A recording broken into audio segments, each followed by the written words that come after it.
Welcome to our lecture online. Our next problem is a 100-meter long pipe that has an inner radius of 40 centimeters, an outer radius of 50 centimeters. It's made out of metal. It has a conductivity constant of 12 calories per meter per centigrade degree. Now, air is flowing over the pipe. The velocity of the air is about 10 meters per second. The outside temperature is 0 degrees centigrade, and the inside temperature is 100 degrees centigrade. We don't have to worry about the convection transmission of heat on the inside because the inside wall is electrically heated to 100 degrees centigrade. So we have to worry about the conductivity across the metal and then the heat loss due to forced convection due to the wind blowing over the pipe on the outside. Now we're going to let H equal 12.5 watts per square meter per Kelvin. And how do we find the heat conductivity, or how do we find the amount of heat that is emitted from the pipe, or how much heat needs to be provided on the inside because of the loss of heat to the outside? And maybe that's a better way of putting it. And let's do it in terms of calories per day. Okay, we need an equation. Start with the equation that Q dot is equal to the change in the temperature divided by, and we're going to need two terms, one for the transmission of heat through the metal, and so that's going to be the natural log of the ratio of the outside radius to the inside radius divided by 2 pi k times L. And then we need a second term for the heat loss through convection, the forced convection, and that's going to have the term 1 over h times the area. And so let's go ahead and write in what we know.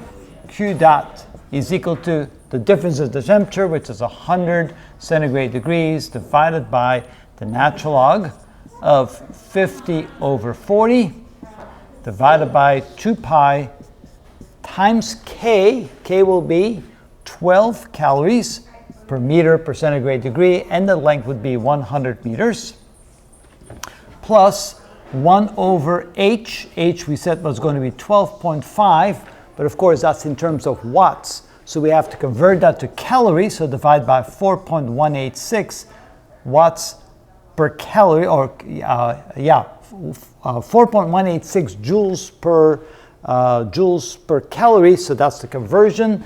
And then we have to multiply that times, that's H, multiply times the area, which is going to be 2 pi times the outside radius, which is 0.5, times the length, which is 100. All right, that hopefully should give us the right answer. Now, of course, that's going to give me the heat flow per second, and now we have to convert it to the heat flow per day. So let's do that later. So first, let's take the natural log of 50 over 40. That's 1.25. Take the natural log, divide by 2, divide by pi, divide by 12, and divide by 100 equals, and that gives us this Q dot is equal to 100. You know what? It might be easier to take the 100 and move them to the numerator, so I'm going to do that. Move them to the numerator for the length, and let me recalculate the denominator here. So we have 1.25, take the natural log of that, divide by 2, divide by pi, and divide by 12 equals, that's a little bit better, 2.96 times 10 to the minus 3. And then we add to that the other term, so we have 12.5 divided by 4.186 times 2 times pi times 0.5. Take the inverse of that, and we get 0.1066. Now add those two denominators together, divide into 100, and let's see what we get. Plus 2.96 e to the 3 minus equals, take the inverse, and multiply times 100. And so that gives us Q dot is equal to 912.8 calories per second. Now, of course, we have to convert that to number of calories per days. And so we need a day in the denominator, we need a second in the numerator, and 1 day is 86,400 seconds. So multiply that times 86,400, and that gives us Q dot equals to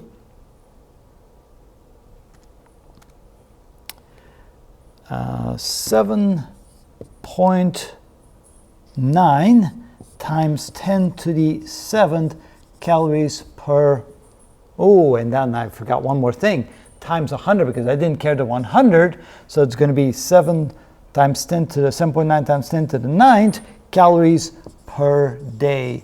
There we go. I just remembered that I moved the length over to the numerator, so I have to take care of that as well. So that's the number of calories per day that are lost from the pipe to the air, not so much because of the conduction, but because the airflow away from, or the heat flow away from the forced convection of the wind over the pipe. And that is how that is calculated.